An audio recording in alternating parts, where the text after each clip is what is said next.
Bonjour à toutes et tous, je suis Béatrice Couéron, je suis professeure de SES et je dirige le programme Melchior développé par l'Institut de l'entreprise en partenariat avec l'Éducation nationale. Alors j'ai le grand plaisir de vous retrouver ce soir dans un format Melchior M avec un économiste reconnu et renommé, Gilles Berset, qui va nous parler de son dernier livre, Travailleurs mais pauvres.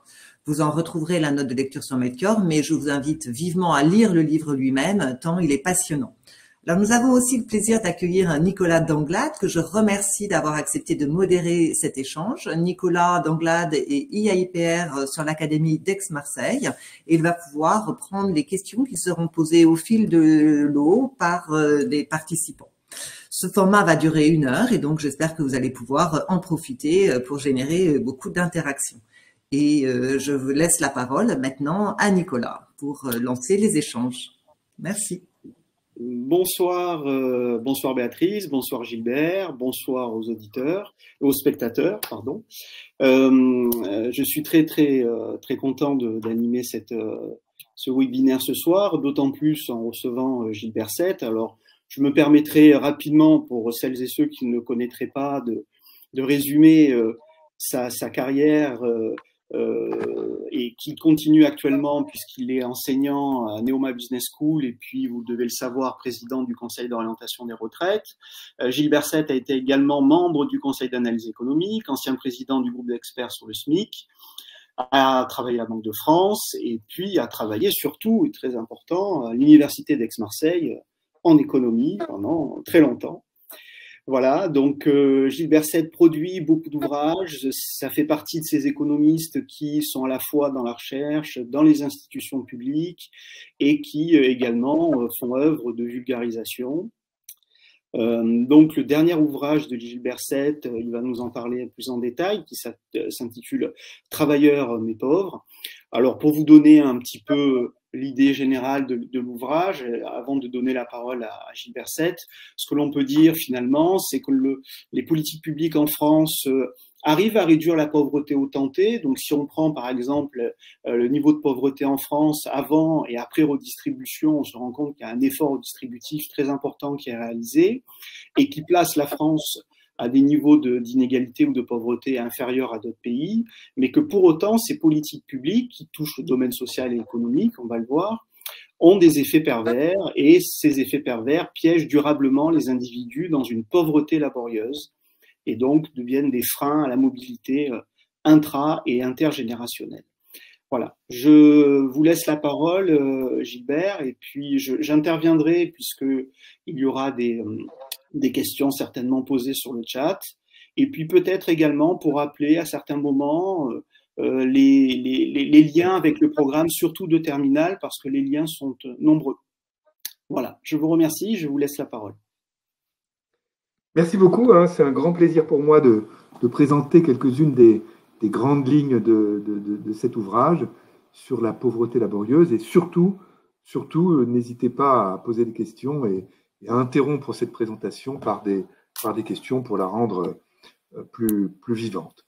Alors, après quelques mots d'introduction, je présenterai les définitions et puis l'état des lieux dans différents pays, dont le nôtre, bien sûr, pour parler ensuite des principaux facteurs de pauvreté laborieuse et des modes d'action pour lutter contre la pauvreté laborieuse.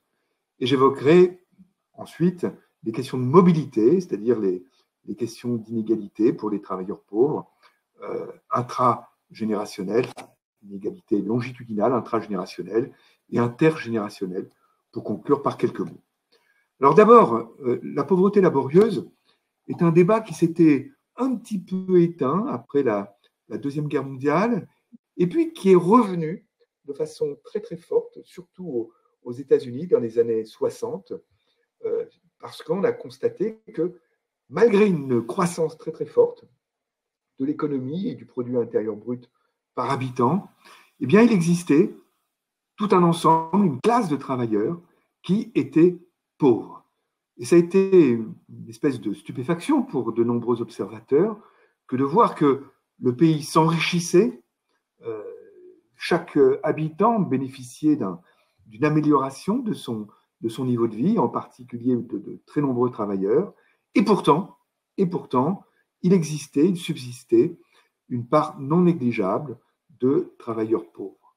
Et on se rendait compte ainsi que dans cette époque de prospérité des années 60, de Golden Age, aux États-Unis, eh bien, le travail n'était pas une antidote parfaite contre le risque de pauvreté.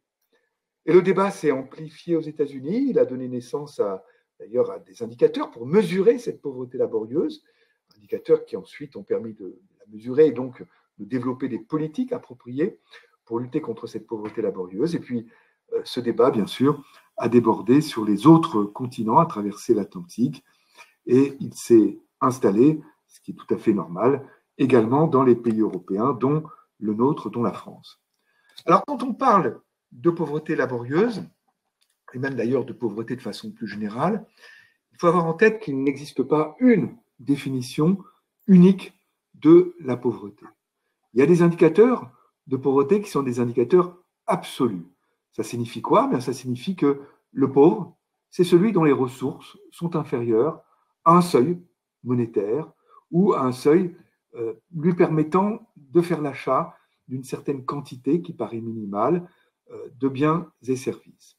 Et d'ailleurs, le Bureau of Labor Statistics aux États-Unis a, dans les années 60, construit un indicateur de mesure de la pauvreté laborieuse associé à la valeur d'un panier de biens et donc qui correspond à une approche de pauvreté absolue. À côté de ça, il y a des indicateurs que l'on dit relatifs.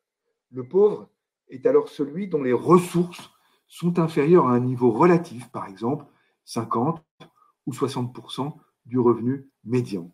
Alors cet indicateur, qui est d'ailleurs très utilisé, qui est le plus utilisé, est davantage un indicateur d'inégalité que de pauvreté, parce que dans un pays où la totalité des gens auraient très très peu de ressources et seraient en permanence dans la faim et dans le besoin, eh bien, si tout le monde était dans la faim et dans le besoin, il n'y aurait dans ce pays considéré, il n'y aurait aucun pauvre au sens de la pauvreté relative. Par contre, dans un pays très très riche, où même le plus pauvre des pauvres aurait bénéficié d'une profusion de biens et de services, eh bien, les inégalités seraient la source, avec cet indicateur de pauvreté relative, d'une mesure non nulle du nombre de pauvres en termes relatifs. Donc, vous voyez, l'indicateur de pauvreté absolue mesure un niveau de pauvreté, l'indicateur de pauvreté relative, qui est le plus utilisé, que j'utiliserai dans la suite de cette présentation, mesure une situation relative et de pauvreté relative par rapport aux autres individus de la population considérée. Et puis, il y a des indicateurs de pauvreté administrative où le pauvre, c'est celui qui bénéficie d'une prestation visant à lutter contre la pauvreté, par exemple un minimum social comme le RSA. Donc, c'est une mesure totalement contingente, bien sûr, aux dispositifs déployés par les pouvoirs publics pour lutter contre la pauvreté. Et puis enfin, existent des indicateurs de pauvreté ressentie ou de pauvreté subjective, où le pauvre, c'est celui qui, dans des enquêtes, se déclare pauvre ou dit se ressentir pauvre. Voilà, aucune mesure n'est parfaite. Toutes ces mesures reposent sur des conventions, il faut garder ça à l'esprit, et des conventions différentes aboutissent à des mesures différentes, si bien que quand on compare différents pays ou quand on compare dans un pays différents moments, il est quand même utile d'avoir un indicateur stabilisé, identique, entre pays ou entre périodes. Alors, comme je l'ai dit précédemment, l'indicateur le plus souvent retenu pour mesurer la pauvreté, qu'elle soit laborieuse ou non laborieuse, est un indicateur de pauvreté relative, où le pauvre est celui dont le revenu monétaire disponible est inférieur à 60% du revenu médian de l'ensemble de la population. Mais ça ne suffit pas à définir cet indicateur, puisqu'il faut prendre en compte la situation familiale. Le pauvre est quelqu'un qui appartient à une famille pauvre. Et dans cette famille pauvre, dans les familles, on prendra en compte l'ensemble des revenus. Et le pauvre, ça sera celui qui vit dans un foyer pauvre, mais on prend en compte l'ensemble des revenus.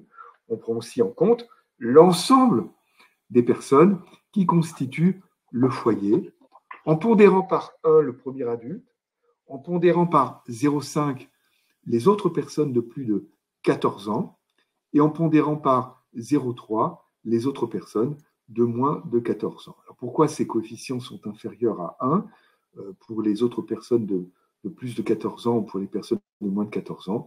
Eh bien, derrière, il y a l'idée qu'il y a des économies d'échelle, bien sûr, dans une famille, que on n'a pas besoin de 2 fois les ressources d'une personne pour vivre dans les mêmes conditions qu'un foyer avec une seule personne.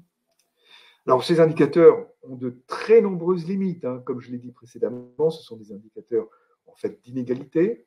Ça, c'est la première chose. La deuxième chose, c'est qu'on n'obtiendra pas la même proportion de personnes vivant dans la pauvreté selon que le seuil est de 60%, comme c'est usuellement le cas, ou selon qu'il est de 50% du revenu médian. On ne prend pas en compte les loyers implicites, c'est-à-dire que le fait qu'un foyer vit dans un appartement dont il est propriétaire ou au contraire loue son appartement n'est pas pris en compte. Et puis, on ne prend pas en compte certaines aides, comme les droits connexes qui peuvent être accordés par certaines collectivités locales, certaines municipalités aux personnes qu'elles considèrent comme pauvres. Donc, vous voyez, il faut être très, très prudent. Les indicateurs sont normatifs et donc, bien sûr, la mesure dépendra grandement de l'indicateur utilisé. Alors, ceci étant dit, en retenant pour la suite de cette présentation l'indicateur de 60% du revenu médian, voilà la situation qui existait en France juste avant la crise de la Covid, durant l'année donc 2019. Le bâton bleu correspond au taux de pauvreté de l'ensemble de différentes populations, 14% pour l'ensemble des personnes en France. Et on voit que c'est d'environ 8% pour les personnes qui sont en emploi. C'est par contre pour les actifs, pour les personnes qui sont sur le marché du travail, mais qui sont au chômage, de 38,9%, c'est-à-dire quelque chose de considérable. Pour les retraités, c'est beaucoup plus bas. Et puis pour les étudiants, puisque parmi vous, il doit y avoir beaucoup d'étudiants, c'est d'environ 20%. Il est important aussi de considérer ici que quelquefois, on s'intéresse aussi à l'intensité de la pauvreté. J'en parlerai pas dans la suite de cette présentation, faute de temps. L'intensité de la pauvreté, c'est l'écart relatif entre le niveau de vie médian de la population pauvre et le seuil de pauvreté. Mais on s'intéressera ici seulement au taux de pauvreté pour éviter de prendre trop de temps. Vous voyez tout de suite quand même par ce graphique qui est très parlant que les personnes en emploi connaissent un taux de pauvreté inférieur à celui des autres populations. Donc il semble, conformément à ce graphique, il semble que le travail protège des risques de la pauvreté, mais néanmoins que cette protection n'est pas complète, n'est pas parfaite. Quand on se compare maintenant à d'autres pays, et là ici dans ce graphique, j'utilise des données Eurostat pour comparer la France à la situation d'autres pays européens. Les petits losanges noirs correspondent au taux de pauvreté de l'ensemble de la population. Les bâtons bleus correspondent au taux de pauvreté des travailleurs à temps plein. Et la somme des bâtons de la partie bleue et orange des bâtons correspond au taux de pauvreté des travailleurs, y compris les travailleurs à temps partiel. Alors, ce qui apparaît déjà, c'est que les travailleurs à temps plein connaissent un taux de pauvreté beaucoup plus bas que l'ensemble des travailleurs, parce que les travailleurs à temps partiel ont un taux de pauvreté beaucoup plus élevé que celui des travailleurs à temps plein. Et comparé aux autres pays européens, vous voyez que le taux de pauvreté en France est assez bas. Il est en dessous de la moyenne des pays européens. Il y a beaucoup plus de pays qui connaissent des taux de pauvreté supérieurs à la France que de pays qui connaissent des taux de pauvreté inférieurs à la France. Les pays sont classés ici par taux de pauvreté croissant pour les travailleurs à temps plein. Les deux principaux facteurs de pauvreté laborieuse ont été bien caractérisés dans la littérature économique, et puis Ils ont été caractérisés à nouveau par des travaux statistiques réalisés par l'INSEE pour le groupe d'experts sur le SMIC que j'ai eu la chance et l'honneur de présider pendant près de 8 ans. Et ce qui apparaît très clairement dans ce tableau, qui correspond aussi à l'année 2019, c'est que le travail à temps complet protège très fortement de la pauvreté. 5% simplement des travailleurs à temps complet ici connaîtraient une situation de pauvreté. Et par contre, quand la quotité de travail diminue, eh bien, le taux de pauvreté augmente considérablement. Pour les travailleurs à temps partiel, vous voyez que le taux de pauvreté est de 15%. Pour les travailleurs à temps partiel qui travaillent 50% d'un temps plein ou moins de 50% d'un temps plein, le taux de pauvreté est même de 24%. Le premier facteur de pauvreté est la quotité de travail. Plus la quotité de travail est importante, plus le taux de pauvreté sera bas, plus le risque de pauvreté sera bas. Et puis le deuxième facteur de pauvreté, c'est la structure familiale. Plus on a de bouche à nourrir dans une famille, eh bien, plus le risque de pauvreté est important. Vous voyez que parmi les temps partiels dont le taux de pauvreté est de 15%, les familles monoparentales connaissent, elles, un taux de pauvreté de 31%. Il s'agit souvent, bien sûr, de mères célibataires ayant la charge de un ou plusieurs enfants. Et donc, les deux principaux facteurs de pauvreté qui ont été caractérisés dans la littérature, c'est d'une part la quotité de travail, d'autre part la structure familiale. Et le salaire horaire est un facteur très, très mineur de pauvreté. L'augmentation, par exemple, du salaire minimum a un impact réduit sur le taux de pauvreté, sur le risque de pauvreté comparé aux facteurs quantité de travail d'une part et situation familiale d'autre part.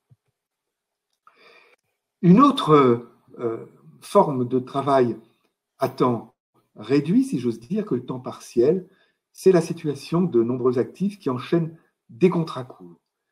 Le taux de pauvreté des travailleurs qui enchaînent uniquement des contrats courts est très élevé. Il est d'environ 25%. Et vous voyez sur ce graphique qui compare la situation des différents pays européens en termes de taux de recours aux contrats courts avec une décomposition selon les différentes formes de contrats courts, moins de 1 mois, 1 à 2 mois, 1 à 5 mois ou 6 à 11 mois. Eh bien, vous voyez que la France est juste en dessous de la Belgique, le pays qui a le plus recours en Europe aux contrats très courts. Et c'est évidemment un facteur d'inquiétude, puisque l'enchaînement de contrats très courts expose très très fortement au risque de pauvreté laborieuse, comme évidemment le fait de travailler à temps partiel et à temps partiel court. Gilbert, est-ce que je peux poser une petite question? Bien sûr, Nicolas. Sur le slide qu'on vient de voir, sur les contrats très courts, les contrats courts, est-ce qu'on peut donner une évolution sur les dernières années de la proportion de ces emplois très courts dans l'emploi salarié, ou est-ce qu'on peut dire qu'il y a une forme de stabilité depuis une vingtaine d'années sur cette proportion-là? Les chiffres que j'avais regardés apportaient plutôt comme réponse que ces hiérarchies entre pays étaient relativement stables. La France restait toujours un pays avec un fort recours aux contrats très courts et que le taux de recours aux contrats très courts était en France relativement stable, supérieur à 1% de l'ensemble des personnes au travail, enfin de l'ensemble des salariés ici. Donc une relative stabilité et une relative constance dans la hiérarchie des différents pays concernant le recours aux contrats très courts. D'accord, merci. Bon, je pose la question parce que ça renvoie à un point du programme de terminale qui est comprendre que le travail est intégrateur et que certaines formes d'évolution de l'emploi, et notamment la précarisation, peuvent affaiblir ce pouvoir intégrateur. Et je trouvais que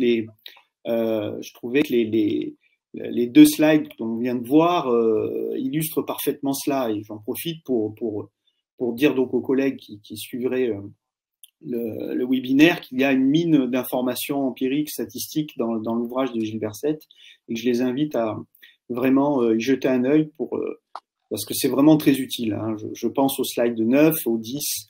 Voilà. Donc, je me permettais cette petite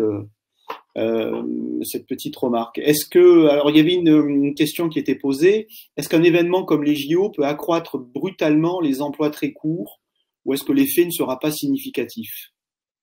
Alors, je dirais qu'il y a deux réponses à apporter à ça. Les JO sont un événement exceptionnel qui aboutit bien sûr à la création de très nombreux contrats courts, que ce soit dans la sécurité, que ce soit dans l'accompagnement des sportifs, etc., etc., etc. Bon, néanmoins, c'est un événement exceptionnel et on ne peut pas préconiser l'emploi ou l'embauche de personnes en contrat long et encore plus en CDI pour un événement qui ne dure que quelques semaines.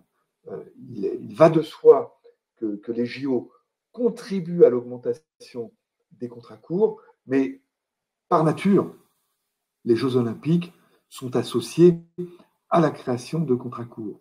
Le problème vient plutôt de secteurs d'activité économique qui fonctionnent de façon récurrente et permanente avec des contrats courts.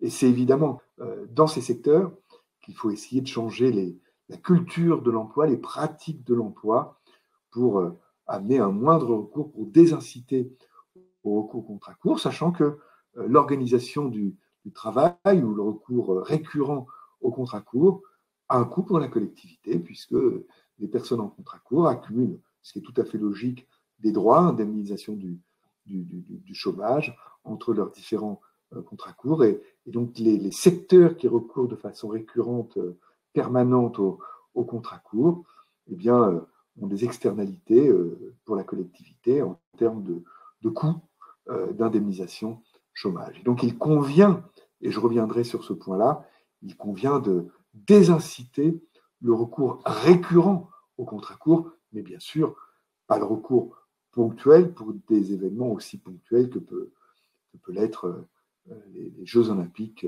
2024. Est-ce que vous pourriez donner quelques exemples de secteurs qui utilisent de manière récurrente les contrats courts? Le secteur, par exemple, les secteurs de la santé, pour parler d'une façon encore plus claire et plus explicite, les EHPAD, par exemple, recourent très très fortement aux contrats courts et de façon récurrente. Ils sont très organisés dans ce type de recours récurrent et important aux contrats courts. D'accord. Le BTP aussi, peut-être Le BTP aussi, mais un petit peu moins. Et puis, certaines activités économiques, des hôtels, cafés, restaurants, dans certains cas, peuvent aussi avoir un recours plus important que d'autres activités économiques aux contrats courts. Parce qu'il y a un effet saisonnier peut-être pour eux? Un effet saisonnier, dans certains cas, cela va de soi. Mais un effet saisonnier qui pourrait, malgré tout, être géré par des formes d'emploi qui sont tout à fait possibles, comme la modulation des horaires de travail, ce genre de choses. Donc, il existe parfois, pas toujours, il existe des solutions, des réponses pour éviter le recours récurrent permanent au contrat court. Donc, comme je l'ai dit, le salaire horaire n'est qu'un facteur secondaire de pauvreté laborieuse. Une hausse du SMIC, par exemple, est très peu efficace. On l'a montré dans de très nombreux rapports du groupe d'experts sur le SMIC, très peu efficace pour lutter contre la pauvreté laborieuse. Il faut trouver d'autres formes de lutte contre la pauvreté laborieuse, dont les deux principaux facteurs, je le répète, sont d'une part faible quantité de travail, et puis d'autre part des charges familiales qui peuvent être particulièrement lourdes, surtout pour les familles monoparentales. Comment faire? Eh bien, il faut évidemment faciliter le passage à temps plein des personnes à temps partiel qui souhaiteraient passer à temps plein. 28 à 38%, ça dépend de la mesure, des personnes à temps partiel souhaiteraient passer à temps plein et ne peuvent pas passer à temps plein. On peut faciliter ce passage, peut-être par des politiques de temps choisies.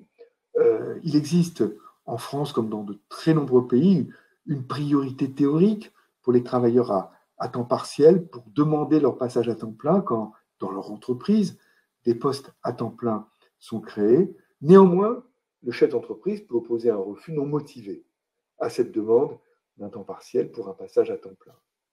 L'Allemagne a introduit en 2019 un dispositif de temps choisi ou qui facilite le temps choisi, qui oblige le chef d'entreprise qui répond négativement à la demande d'un temps partiel de passer à temps plein quand des temps pleins sont créés dans l'entreprise, bien qui oblige le chef d'entreprise à motiver son refus. Et cette motivation du refus donne bien sûr des éléments pour le salarié à temps partiel qui souhaiterait passer à temps plein pour s'opposer, pour contester le refus que lui oppose le chef d'entreprise. Il va de soi que ce genre de dispositif, avant de l'envisager pour un pays comme le nôtre, il faut en voir la portée. Et l'Allemagne, cette année, en 2024, va évaluer ce changement qu'elle a introduit en 2019. Eh bien, il faudra qu'on s'intéresse à cette évaluation pour savoir si ce dispositif de temps choisi est performant ou n'est pas performant pour faciliter le passage à temps plein des travailleurs à temps partiel. Mais par ailleurs, bien sûr, une réelle responsabilisation et mobilisation des partenaires sociaux dans les entreprises et dans les branches peut faciliter l'accompagnement des personnes qui travaillent à temps partiel pour leur passage à temps plein. Bon, par ailleurs, il faut bien sûr essayer de lutter contre le recours au contrat court. Cette lutte contre le recours au contrat court étant d'autant plus légitime, encore une fois, qu'il y a une externalité de coût via l'indemnisation du chômage entre les contrats courts.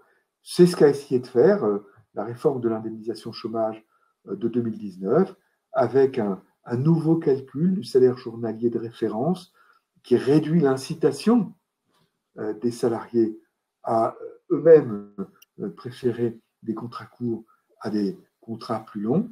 Et puis du côté des entreprises, qui a instauré un bonus-malus pour pénaliser les entreprises qui ont un recours, je dirais, récurrent au contrat court, avec un passage par la case chômage pour les travailleurs entre les contrats courts. Néanmoins, peut-être, c'est mon avis, peut-être que le bonus-malus n'est pas la forme la plus efficace de désincitation des entreprises et que d'autres politiques pourraient être plus efficaces, surtout que le bonus-malus ne concerne que cette activité, donc ne concerne pas toutes les activités qui peuvent avoir un recours récurrent au contrat court. Et puis du côté des gardes d'enfants, enfin, il faut bien sûr faciliter le financement et l'accès aux gardes d'enfants pour les familles monoparentales. Des dispositifs ont été décidés, sont en mode de déploiement, c'est toujours très très long quand il s'agit de garde d'enfants, sont en mode de déploiement sur la période actuelle. Il faudra bien sûr en faire une évaluation dans 2, 3, 4 ans pour savoir si ça mord réellement dans la cible qui est ici visée, si ça facilite l'accès au mode de garde pour les familles monoparentales et en particulier pour les familles monoparentales à temps partiel. Est-ce que deux petites questions sur le bonus-malus, est-ce qu'il concernait le secteur justement des EHPAD? Non, il ne concernait pas ce secteur-là. D'accord. Voilà, c'est un véritable problème, il ne concernait que cette activité. Et il est dommage que ça n'ait pas été étendu directement à l'ensemble des activités, puisque si le bonus-malus présente des inconvénients que j'ai évoqués précédemment, les inconvénients sont les mêmes, quel que soit le secteur d'activité. D'accord. Et une autre forme une autre politique que certains préconisaient plutôt que le bonus-malus, c'est un taux de contribution sociale employeur concernant le chômage qui pourrait être décroissant avec la durée des contrats pour désinciter au recours au contrat court. Ça pourrait être une politique plus efficace que le bonus-malus, qui est quand même assez complexe, hein, outre qu'il ne concerne que cette activité, assez complexe, et puis qui introduit un décalage. Une entreprise est pénalisée une année T pour son comportement, l'année T-1. Bon, s'il y a une certaine mobilité des gestionnaires de ressources humaines, on voit bien que cette incitation pourrait être diluée, pourrait être un petit peu perdue. Et c'est une politique qui a été mise en place déjà dans d'autres pays, cette dégressivité? Alors, en tout cas, le bonus-malus, c'est une politique qui est existante aux États-Unis depuis les années 30, donc depuis très très longtemps aux États-Unis, mais elle a été mise en place aux États-Unis dans les années 30, à une époque où bien sûr il n'y avait pas d'informatisation de la gestion des fiches de paye. Maintenant, on peut concevoir des modes, des politiques plus efficaces, sachant que partout, quasiment partout, bien sûr, les fiches de paye sont informatisées. Donc cette politique était totalement adaptée dans une époque un petit peu ancestrale, et maintenant on peut considérer que d'autres politiques pourraient être plus performantes, plus pertinentes pour désinciter les entreprises à recourir de façon récurrente aux contrats courts. Alors, une autre question, donc la deuxième question portée en fait vient du chat, et elle portait sur la mesure des travailleurs donc en temps partiel, en contrat court. Est-ce que vous avez inclus dans la mesure des travailleurs en contrat court les travailleurs ubérisés? Un travailleur ubérisé n'est pas en contrat court. D'accord. D'abord, ce n'est pas un travailleur indépendant, ce n'est pas un travailleur salarié. Là, on parle de salarié. Hein, jusqu'ici, je parlais de salarié. Un conducteur de VTC est un travailleur indépendant. Donc, il n'est pas, vous voyez, dans une situation de subordination contractuelle vis-à-vis d'un employeur. C'est un auto-entrepreneur, un travailleur, un conducteur de VTC. Donc, il n'est pas directement concerné par la problématique que j'expose ici, qui concerne essentiellement les travailleurs salariés. D'accord. Avec un contrat de travail, des contrats de travail courts qui se succèdent, ou des contrats de travail à temps partiel qui peuvent être plus ou moins longs. Parce que la frontière, du coup, est un peu brouillée. Le fait qu'il y ait une jurisprudence sur les livreurs requalifiés dans des contrats de travail. Oui. Alors, c'est une question dont on pourrait parler plus longuement. Je dirais, quand on interroge ces travailleurs sur leur choix, est-ce qu'ils préfèrent être salariés ou est-ce qu'ils préféreraient rester indépendants, une très grande majorité d'entre eux répondent qu'ils préfèrent rester indépendants et ne pas devenir salariés. Près de 90% d'entre eux font cette réponse. C'est pour ça qu'il ne faut pas avoir dans ce domaine-là des réponses un petit peu, j'ose dire, plaquées en se disant « Ah, pour ces travailleurs, il faudrait des emplois salariés qui seraient plus protecteurs pour eux ». Il se trouve que ces travailleurs, eux-mêmes, préfèrent l'indépendance, les statuts d'indépendants. Et je dirais qu'en France, on a choisi une voie pour développer les protections de ces travailleurs, une voie tout à fait originale, qui me paraît d'ailleurs personnellement tout à fait pertinente. C'est ce que nous préconisions, Jacques Barthélémy et moi, dans un ouvrage antérieur qu'on a publié en 2017. C'est de passer par la négociation collective. Et c'est demander aux employeurs, aux plateformes, qui ne sont pas les employeurs, qui sont des intermédiaires, aux plateformes et aux travailleurs indépendants des plateformes d'élaborer eux-mêmes, ensemble, des normes protectrices concernant les rémunérations minimales, concernant les durées travaillées, les formes de travail, etc. pour ces travailleurs. Vous voyez, et c'est eux-mêmes qui élaborent ces protections, ces normes protectrices, et pour l'instant, c'est un processus en cours qui semble fonctionner dans notre pays, mais on est le seul pays au monde, à ma connaissance, à avoir choisi cette voie de privilégier la négociation collective. Merci. Là, ici, sur ce graphique qui est élaboré par l'OCDE, je vous demanderai de regarder uniquement les barres jaunes. Qu'est-ce que représentent ces barres jaunes? Eh bien, l'explication est assez complexe. Elles représentent le pourcentage entre deux revenus qui concerne un célibataire à temps plein au travail.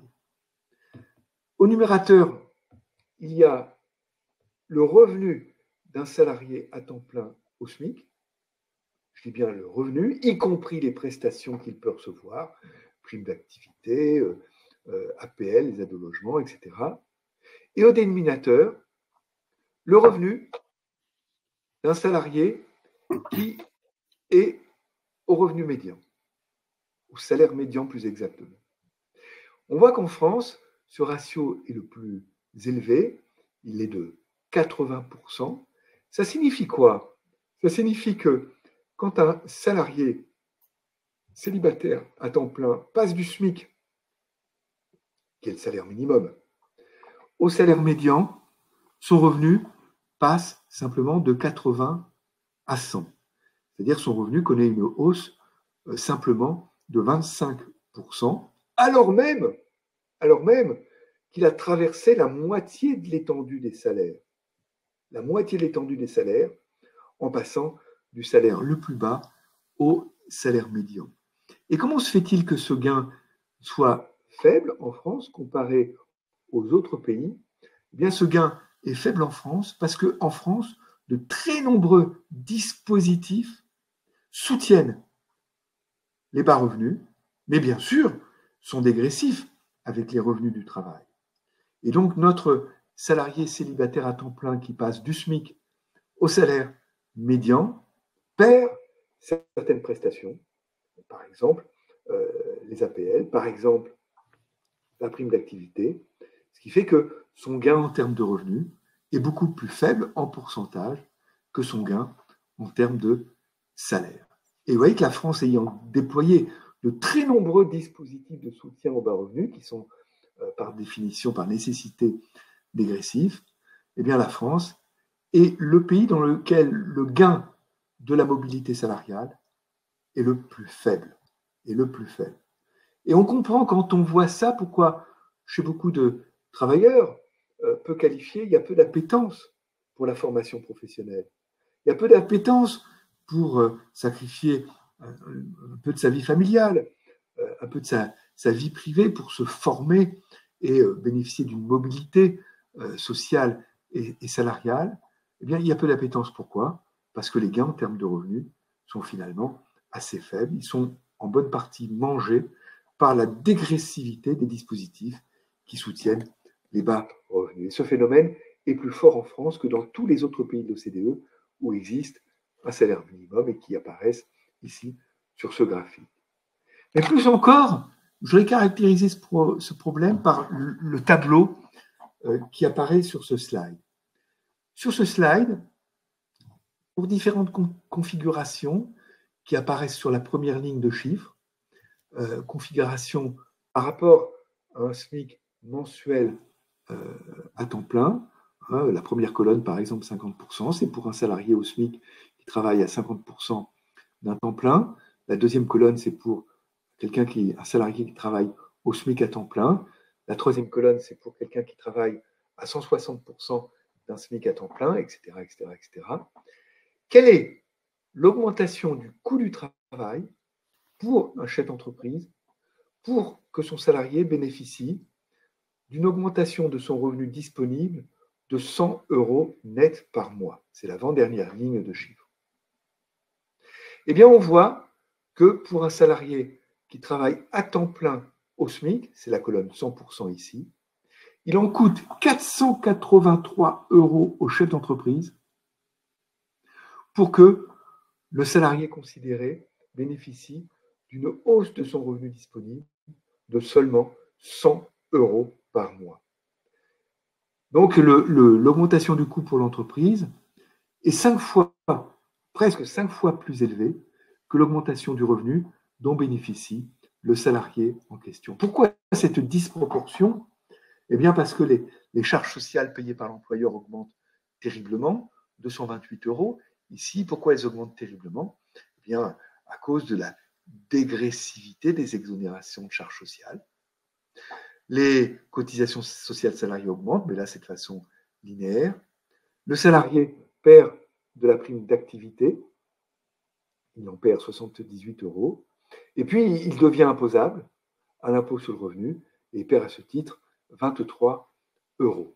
Et c'est ainsi que l'on passe de 100 € d'augmentation du revenu disponible net à un coût, une augmentation du coût de 483 € pour l'entreprise.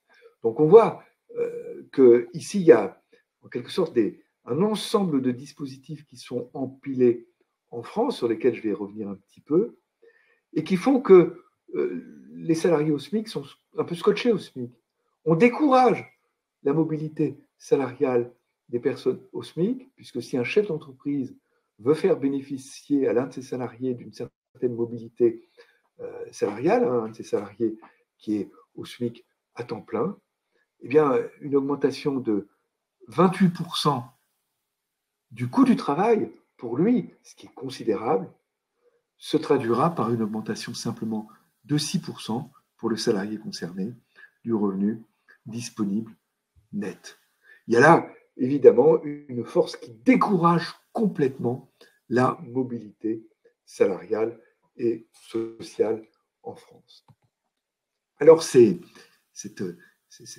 découragements viennent de l'empilement de différentes dégressivités, de différents dispositifs dégressifs. Ce qui est représenté ici sur ce graphique, c'est la dégressivité des exonérations de charges sociales employeurs. Ces exonérations sont très fortes au SMIC. Ici, c'est ce qui apparaît au tout début sur la partie gauche du graphique, sont très rapidement dégressives jusqu'au premier bandeau qui correspond au CICE et puis ensuite au deuxième bandeau qui correspond au pacte de responsabilité. Mais vous voyez la très très forte dégressivité sur la partie gauche du graphique et aussi la fréquence à laquelle ces dispositifs ont été changés sur le passé. Ces dispositifs ont été mis en œuvre, amplifiés, ajustés par tous les gouvernements de gauche ou de droite qui se sont succédés en France depuis la loi quinquennale sur l'emploi, depuis 1993. Pourquoi ? Parce que tout le monde est convaincu, quand on se compare à d'autres pays, que le niveau du SMIC en France est assez élevé. Alors je ne dis pas que les SMIC sont des nantis, les SMICards sont des nantis, loin de là. Mais en termes de coût du travail, le niveau du SMIC est assez élevé pour abaisser les dommages que ce niveau élevé peut avoir en termes d'emploi. Eh bien, les entreprises qui emploient des personnes au SMIC bénéficient d'exonérations de charges sociales très très fortes au niveau du SMIC, mais dégressives au fur et à mesure que le salaire augmente. Donc c'est un premier facteur de dégressivité qui explique les chiffres que j'ai évoqués tout à l'heure précédemment, la distance énorme entre l'augmentation du coût du travail et l'augmentation du revenu disponible net pour un salarié. Puis un autre facteur, c'est bien sûr les prestations dont bénéficient les bas revenus.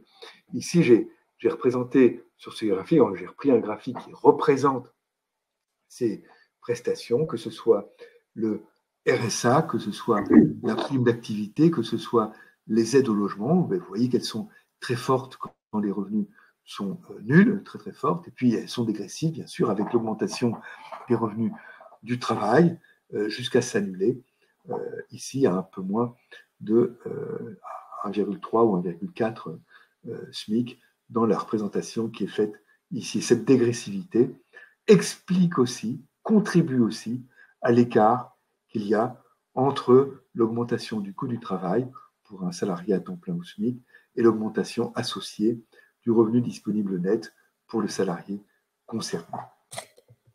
Alors, comment réduire ce phénomène qui aboutit bien sûr, à scotcher les personnes au SMIC, à décourager la mobilité sociale et salariale?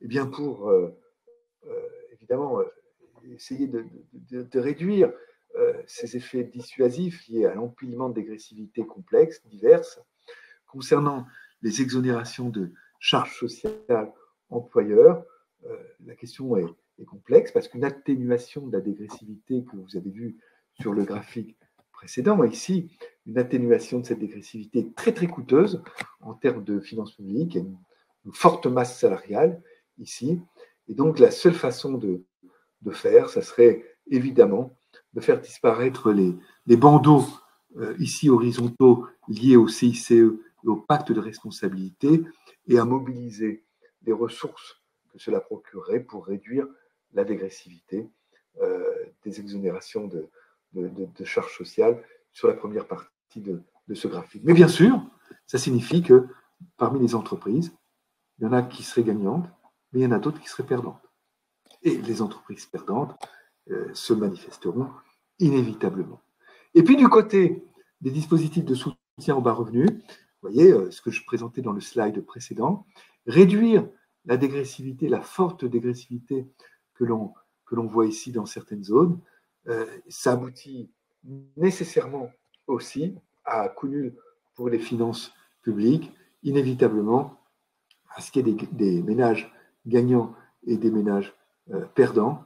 Et ça, c'est évidemment très, très difficile puisque les ménages perdants sont loin d'être nantis en termes monétaires, en termes financiers. Donc, c'est des décisions, des réflexions qui sont très, très complexes, très difficiles à mener. Il faut rappeler aussi que la France est un pays, vous voyez, j'ai présenté quelques dispositifs, mais la France est un pays qui redistribue énormément quand on se compare à d'autres pays. Mais je vais reprendre ici simplement un tableau qui concerne seulement la France et qui a été produit dans une étude récente de l'INSEE, une étude vraiment merveilleuse de l'INSEE publiée l'an dernier, et qui compare des inégalités avant tout transfert monétaire, et puis les mêmes inégalités après transfert monétaire, et puis les mêmes inégalités en prenant en compte la redistribution opérée par les transferts en nature.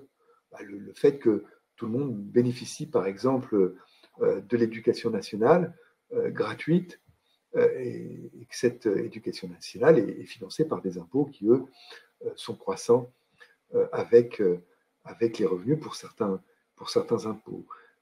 Et ce que l'on voit, c'est que le ratio du revenu moyen des riches divisé par les pauvres, ce qui correspond ici, les définitions sont données en dessous du tableau, ce qui correspond très approximativement au 10e décile rapporté au premier décile. Le ratio est de 20, enfin 19,5 exactement, avant toute redistribution monétaire opérée par les pouvoirs publics. Elle est divisée par 2, et même par un facteur un petit peu supérieur à 2, par la distribution monétaire, le fait que certains impôts soient croissants avec les revenus, le fait qu'il y ait un ensemble de dispositifs de soutien, d'aide aux bas revenus. Et on passe donc de 19,5 à 9,1 pour le ratio des revenus des riches sur les pauvres. Et puis quand on prend en compte la distribution en nature, les transferts en nature, on passe à 3. Là, le ratio est divisé par un facteur 3 en termes d'inégalité pour ces différents types de ménages. On ne prend même pas en compte ici, parce que ça serait d'une complexité très très grande, on ne prend même pas en compte d'autres formes de transfert, comme par exemple les droits connexes. Donc on voit qu'en France, la redistribution et la réduction des inégalités par l'intervention publique est vraiment très très forte, mais elle aboutit aux effets bien sûr nocifs que j'évoquais tout à l'heure par la dégressivité des dispositifs en question. Elle aboutit à scotcher en quelque sorte les gens au bas de la distribution des revenus, à désinciter à la mobilité sociale et salariale. Et puis, je viens d'évoquer donc les questions de mobilité intragénérationnelle pour une personne donnée. Donc, qu'en est-il de la mobilité intergénérationnelle? Eh bien là, on peut être inquiet quand on lit les enseignements de différentes analyses publiées par l'OCDE, qui sont basées par exemple sur des enquêtes comme l'enquête PISA. L'OCDE nous dit que, comme déjà observé lors des éditions précédentes du PISA, la France est l'un des pays de l'OCDE où le lien entre le statut socio-économique et la performance PISA est le plus fort. La France est l'un des pays où les élèves ressentent le moins le soutien de la part de leurs enseignants pour progresser dans les apprentissages. Et c'est quelque chose de grave.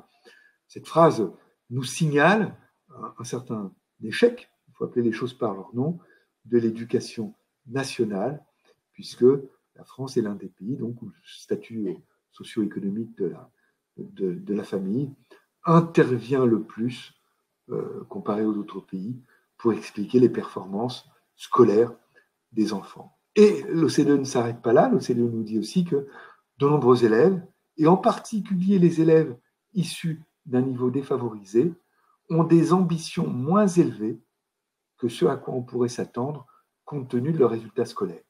Donc, si on compare la France avec d'autres pays, en France, parmi les élèves ayant de bons résultats dans PISA, 1 sur 5 ne prévoit pas de faire des études supérieures quand il vient d'un milieu défavorisé, alors que cette proportion est plus faible quand il vient d'un milieu favorisé. Vous voyez, il y a fortement en France une intériorisation par beaucoup d'élèves de leur statut social et du fait que eh bien, la mobilité intergénérationnelle leur est pour eux une ambition en quelque sorte qui les dépasse, qu'ils ne peuvent pas avoir comparé à d'autres élèves qui ont les mêmes résultats scolaires, mais qui viennent d'un milieu plus aisé et qui ont plus facilement cette ambition. Donc, la réponse à ces constats qui sont faits par l'OCDE, bien évidemment, la seule réponse est celle d'une réforme ambitieuse de l'éducation nationale. Beaucoup de pistes de réforme ont été avancées dans la littérature économique, mais c'est un besoin crucial puisque l'éducation nationale est manifestement en échec quand on voit ces enseignements fournis par l'OCDE des enquêtes PISA. Donc voilà, pour conclure cette présentation, avant de répondre à toutes vos questions, il n'y a pas de solution simple pour lutter contre la pauvreté laborieuse. Il y a forcément un mix de réponses qui est indispensable pour lutter contre le temps partiel contraint, via éventuellement des problématiques de temps choisi, pour désinciter le recours au contrat court, à la fois du côté de l'offre et la demande de travail des entreprises, et là peut-être que du côté des entreprises, on peut améliorer les dispositifs en cours.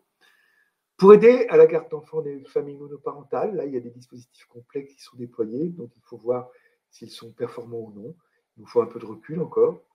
Pour réduire les désincitations à la mobilité sociale et salariale, j'en ai parlé, à la fois du côté de l'offre et de la demande de travail, de l'offre au travail, donc des dispositifs de soutien aux bas revenus, et puis de la demande de travail des entreprises, et puis pour réduire les freins à la mobilité intergénérationnelle via une réforme qui paraît indispensable de l'éducation nationale. Donc tout cela demande beaucoup d'ingénierie, appelle une implication forte des partenaires sociaux, mais un message très très fort qui me semble utile de répéter, c'est qu'il n'y a pas une solution miracle pour réduire la pauvreté laborieuse. Il y a inévitablement, nécessairement, un mix de réponses. Merci Gilbert Sette pour cette présentation qui est vraiment très très très claire.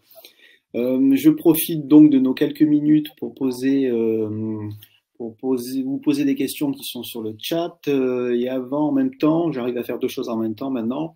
Je rappelle aux collègues et aux étudiants, aux élèves qui ont suivi le webinaire que, en fait, vous n'avez pas développé l'intégralité de l'ouvrage.